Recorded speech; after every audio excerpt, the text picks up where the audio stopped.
it's a little bit surprising actually. I didn't expect quite to see such a bounce here. So we were looking at the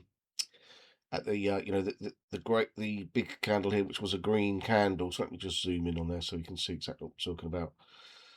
Okay, so we were looking at this candle, which was a green, big, huge green candle. You can see the wick high at the top there.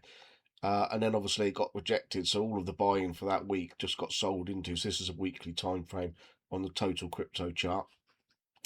And you can see, yeah, so it got sold right into, and then immediately, you could expect some kind of backfill on a big wick like that, but certainly not one. Actually, if you look carefully, the wick, if we have a look at the wick high there, so for last week, if we look at the total there, you can see that the wick for last week actually did close above the week prior. So that's a real sign of strength.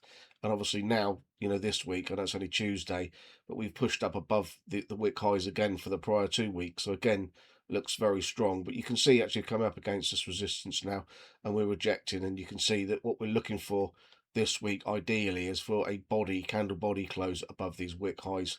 Okay, because there's every chance still we can get a big rejection going into the latter part of this week. And then if this price comes back, if it does come back down, below the wicks again, then we could end up coming all the way back down to the bottom. And you know that the purple, sorry, the blue purpley triangle there is where I expect price to be. So if we just zoom out, you can see what I'm talking about. So this is where I think that we're going to end up somewhere down below here. So big wick here. We haven't really back tested that wick.